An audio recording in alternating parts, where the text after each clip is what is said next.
So you want to get that Cyberpunk look in Lightroom, but you don't know where to start? Well, keep watching.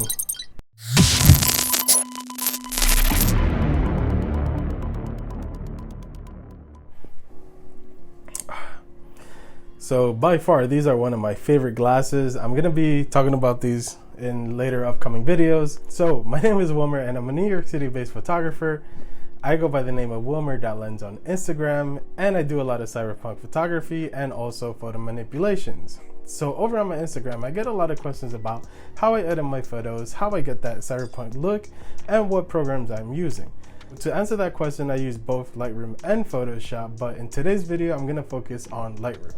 Now, keep in mind that this is not a full-blown Lightroom tutorial. I will be releasing more videos and more Lightroom tutorials and how to use everything that Lightroom has to offer. But in this video, I'm just going to talk about my workflow and how I achieve that cyberpunk look and how I turn an image like this into something like this using Lightroom. So please hit that subscribe button. Please hit that notification bell so that when I do release these new videos that you're notified right away. So let's jump right into the tutorial. Okay, so for this tutorial, I've selected 3 photos for us to work on. I've used different lenses, and one of them I actually use my cell phone, and I'm going to provide a link on the description below, so that way if you do decide to follow along, you can download it, and that way you have access to the files and we can edit them together. If you decide to edit the photos, please tag me on Instagram at Wilmer.lens so that I can look at what you've created. First, we're going to edit 2 photos together in Lightroom, and the 3rd photo I will show you how I use my presets to speed up the editing process. When I start working on a photo in Lightroom, I first want to take a moment to look at what I have going on the photo, and I like to look at my histogram here so that way I can tell where most of the information is on the photo. So I noticed that a lot of the data of the photo is actually located in the blacks and the shadows, not so much in the midtones or highlights, except for like this point right here. You can turn on these little clipping points so that you can see what areas of the photos are overblown or really underexposed. So one of the first things I really like to do is turn down the saturation. That's going to allow me to see values a lot better, and I'm not distracted by the color. So here in the sky, you can see that I do have a lot of underexposed areas for the sky and overexposed areas on the billboards, which makes sense because it was a slow shutter speed. You have the information of the photo here. I shot this at a 22mm 18 to 35 lens, 1.8 Sigma art, but the focal length that I used was 22mm at 1 second with f-stop of 16 and ISO 100. So now that I have the information in black and white, I'm gonna go down to the lens correction tab, and I'm gonna turn off or turn on remove chromatic aberration and enable profile correction. Sometimes I actually don't check off remove chromatic aberration. I like the way it looks, so I just keep it on. Sometimes in Photoshop I actually add more. Okay, so the blacks, we're gonna lift up the blacks, that way we start getting more information and we start to see here on the histogram that data moved to the right, because now most of that data that was located in the shadows in the black are starting to move towards the mid. And again, as you continue to play around with these settings, you'll start getting better at recognizing what looks good and what doesn't look good. So you see now that I've reduced the highlights, you can see that in this part right here, the white part is no longer red, and that's because it's not overblown. Sometimes I do like it to be a little overblown just because it adds more of our artistic style, and that's just my personal liking. Some people, they don't like it, so they turn down the highlights like all the way down, and what happens is that the photo ends up looking a little flat, so I try to avoid that. Now that I have the basic exposure out of the way, I can move on to the next part of the image.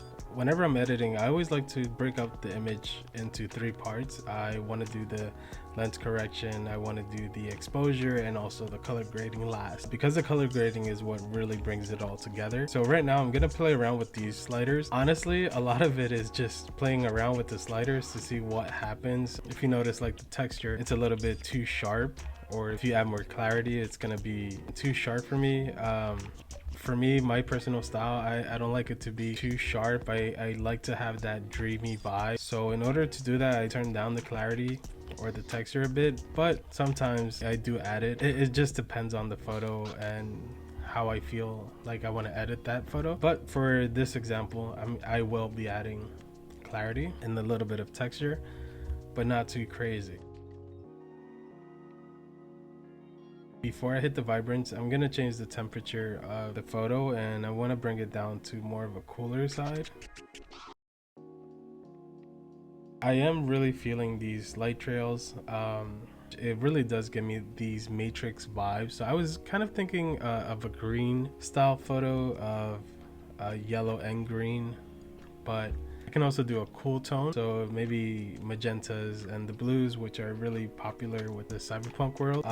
So maybe one photo I'll do green and the other one I'll do blue, and the last one we'll see what happens. So for this one, I will be doing a matrix style edit. So I'm gonna bring the temperature to the yellow side, and the tint, I'm gonna bring it to the green side a little bit. I don't want to overdo it. I just want to create a base, because later on with the color grading, we're going to add more color. Then we're going to do the final adjustment. Okay, so now that I changed the tint, I'm going to increase the vibrance a little bit to see what happens. And again, as you do these edits, you're going to train your eye to pick up on certain things. For me, this is a little bit too saturated. I like to stay around 25, 20, depends on the photo that I am working on. And once I have this vibrance, I don't really play around with the saturation, because it makes the image way too intense. For example, like this, now the greens are turning like yellow and orange, and for me that's a little bit too much. So now that I have a basic exposure, my color, and the temperature, I'm gonna move to the tone curve. And a lot of people, you know, whenever they're editing a photo, they like to jump around. Some people just like to go down the list. I am definitely one of those people that just goes down the list, except for when I hit the HSL or color sliders here. I kind of skip that. I leave this for last, and I kind of come down here for the calibration to tie it all together. So now that I have my basic adjustments like exposure and overall tone, I'm gonna actually crop the image so that way I can compose the shot a little bit better. I noticed that a lot of the buildings and the car itself has a light trail leading up to the middle, so that creates great leading lines towards the middle of the frame, and I think I want to put the focus on there, because I noticed that a lot of the light is coming from that middle and the surrounding areas are covered in darkness, so I want to kind of keep that vibe. So something like this for me is really good.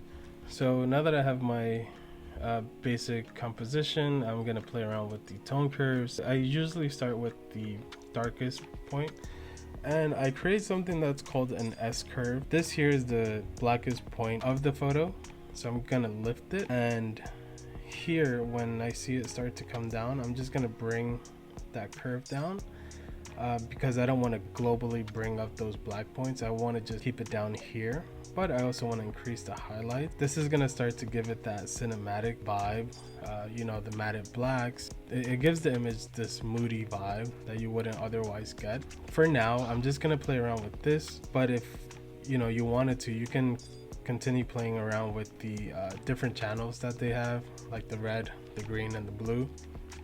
I like the update that they have now, because you can see that if you go up, you're going to increase blue, and if you go down, you're actually going to remove blue, which is going to give you a yellow tint.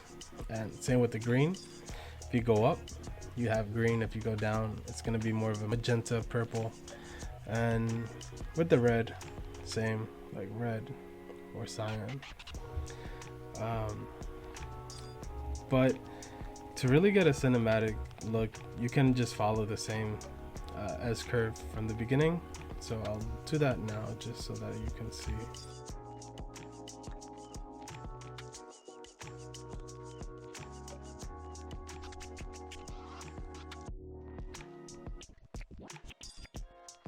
Alright, oops. Control Z to remove that point. Alright. So that's one thing that you can do. for me, I really don't like it, so I'm just gonna. Oh, that's why. That's why I was like looking a little crazy. All right, let's go. Let's do it again. Hold on. Things like way up there. Go down.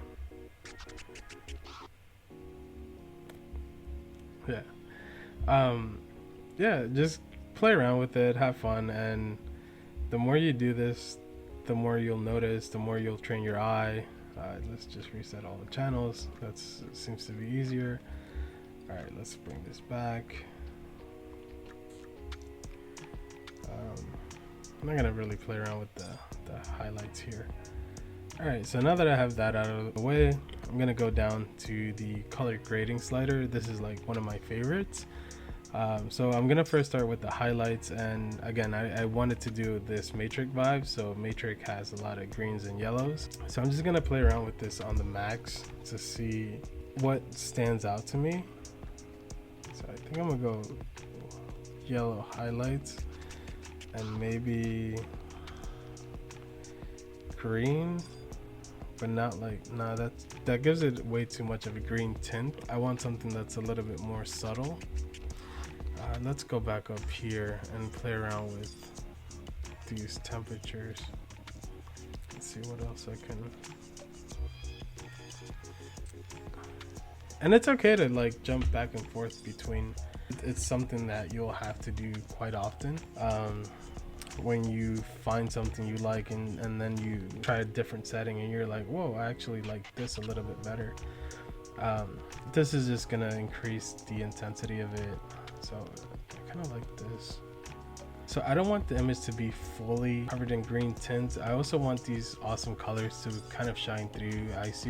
I have some blue here, some orange, some yellow, and I still want to keep those colors on top of the green. So we're gonna add brushes and radial filters in order to achieve this. Okay, so one thing I can actually do is go up here on the blue channel for the highlights. For like this part here, I can actually bring that down.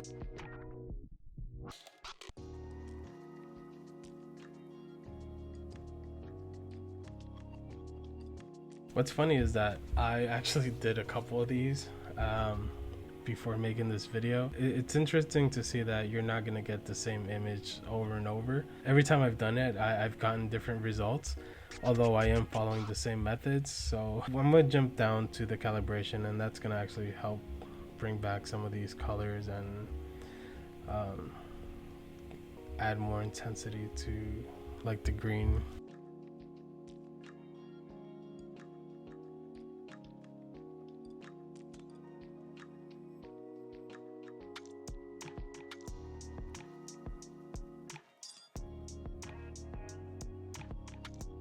So this gives it that teal and orange look. Okay, and bring up the saturation here.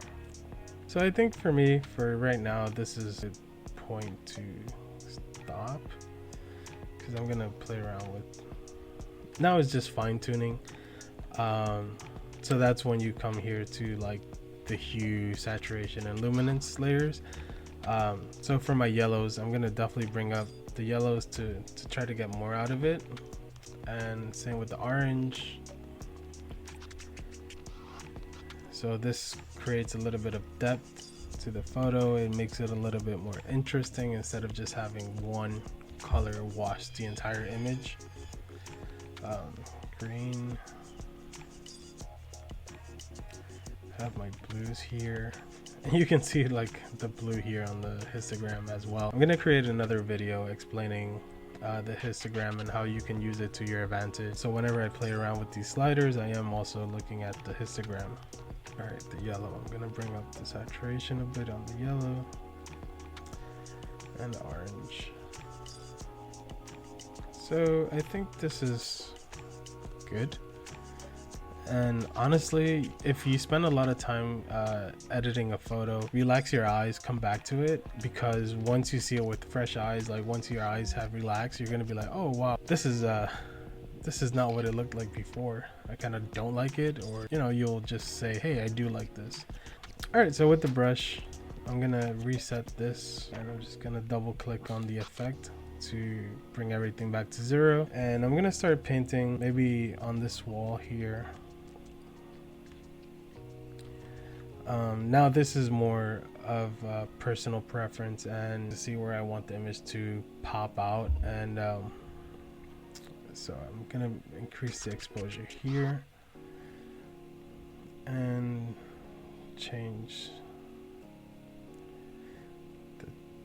the hue to more of a green or yellow. Let's see.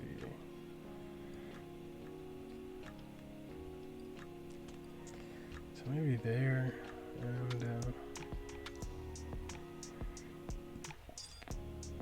then the exposure.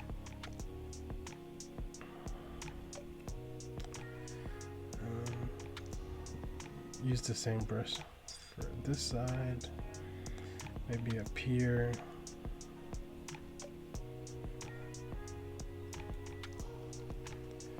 Let's bring this down a bit, give it more of a green tint.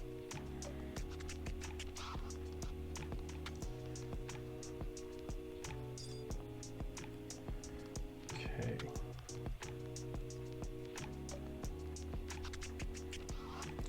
Actually, I do like the highlights down a bit. Okay, now I'm gonna make a new brush. You click here new, but I clicked the brush by accident. But when you make a new brush, just hit new. And I'm gonna go here, increase the exposure.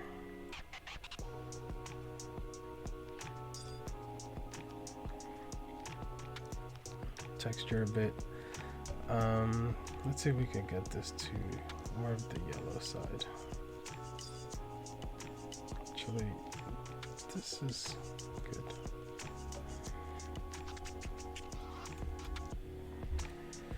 Okay, now I'm gonna add a vignette. So I'm gonna click on the radial filter and make a circle, drag it out, hold the shift to make it uniform, and bring this point to the middle. And I'm gonna bring down the exposure, but I'm actually gonna invert it because I want the settings to happen outside of the circle. So invert it, bring down the exposure, increase the highlight. Okay, now that we're finished with the radial filter, I'm actually going to hit done on this and press F so that way you can see it in full screen. Here you can see what pops out, what looks good, what doesn't look good. You can continue editing it and continue playing around with the different filters like radial filter or graduated filter. I think that's what it's called. Yeah, the graduated filter. You use one of these to stylize the image and bring that focus more towards the middle.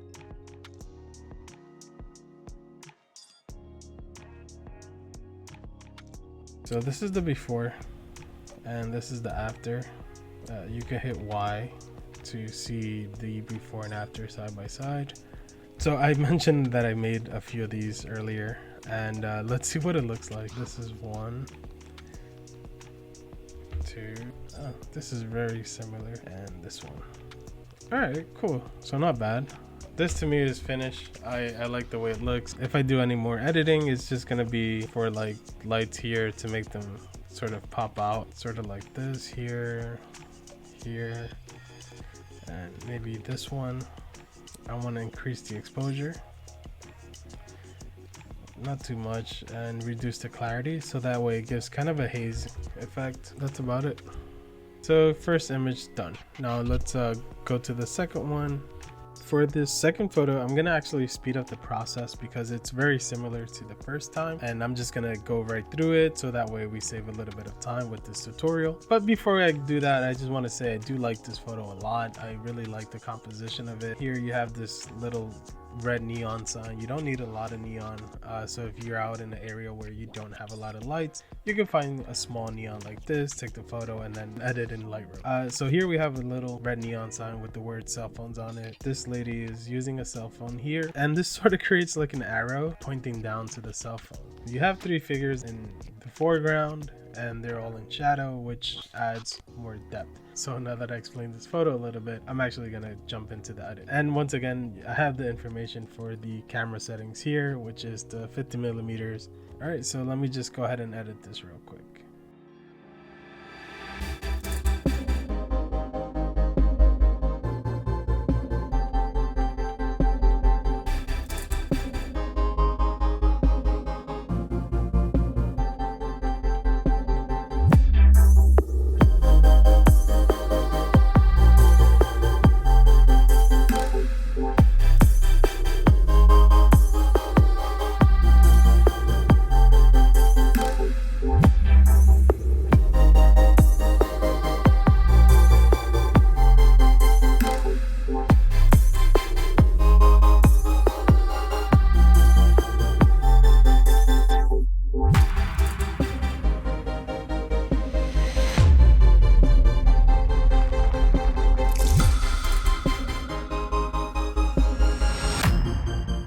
Forgot to mention it on the first image, but down here for the details, I do like to sharpen it and also noise reduce, because my camera is not the greatest camera in the world for low light photography, so I tend to reduce the noise just quite a bit. Whenever I'm reducing the noise or sharpening, I'm adding the radius of 1.5, and then for the masking, I like to hold down Option because I want to see what areas are being sharpened. The areas that are in black are not going to be sharpened, but the areas in white will be sharpened, so I want to focus maybe around 70 to 80%. And for the noise reduction, if you hold Alt or Option, you can see a little bit better, but I'm not zoomed in, so let's see. Surprisingly, this one doesn't have that much noise. It's really hard to tell, but you can see how here the noise is, it's a little bit more grainy. It's a little grainier here compared to here. Here it just seems a little bit softer, so I tend to do, like, I don't go past 15 points for the noise reduction. And with Cyberpunk, another tip, whenever you're editing with contrasting colors, sometimes you will get colors that kind of clash and they get pixelated. So one way to reduce that is you go into the color noise reduction. You increase the color noise reduction until you see that pixelation between the two colors go away. In this image, I don't see it as much, but there are certain images where you have a lot of saturation or you have a lot of colors clashing and they create these pixelated colors. All right, so let's speed it back up.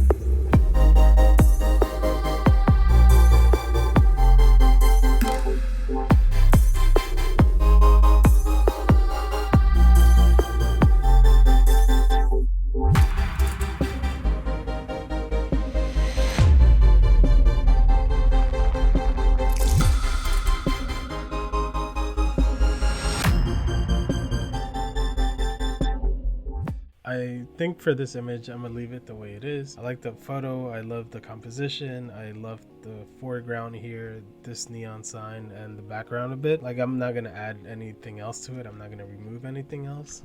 But maybe this part right here, I will remove that because it's a little bit distracting.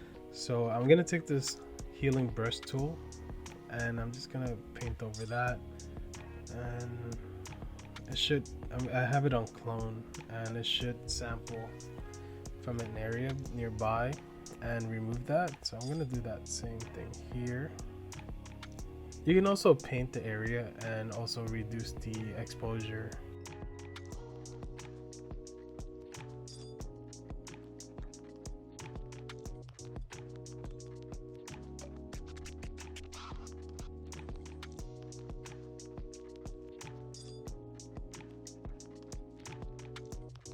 All right, so for this last photo, we're actually gonna use my presets.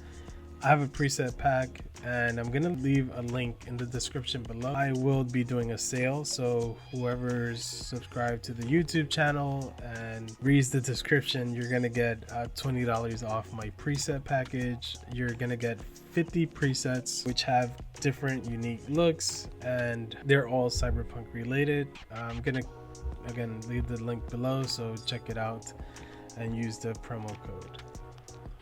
So this photo was actually shot on my iPhone 11 Pro Max, and you can see the settings here. I didn't do any of the settings, I just kind of took the photo, and I want to look to see what I can use on my presets, because the presets are meant to be used as a base, as a starting point for you to then customize it and make it unique to you.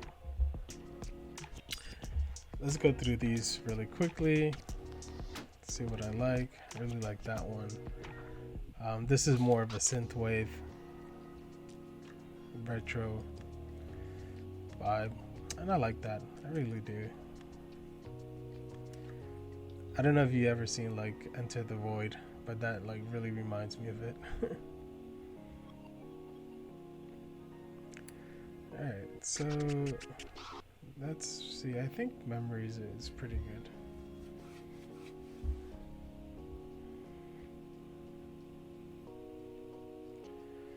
All right.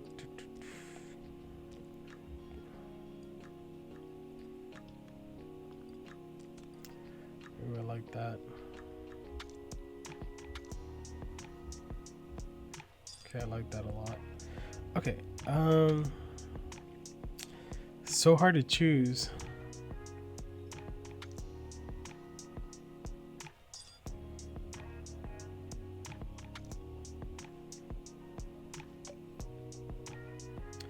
All right, I'm gonna go with this one. It's very similar to the one I did before, but I just want to show you how it kind of saves me a lot of work. So I'm gonna choose the Tokyo vibe.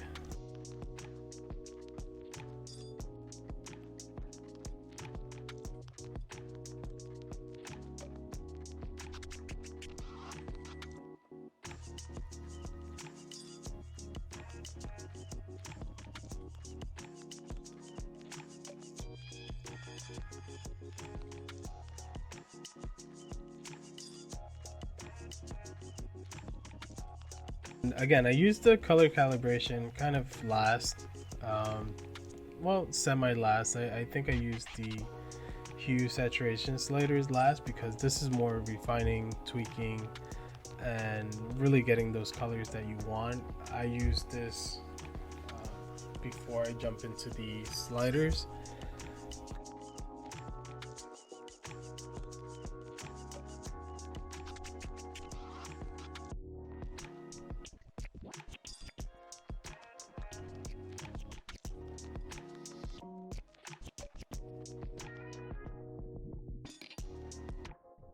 So I think, yeah, I think I'll leave it there.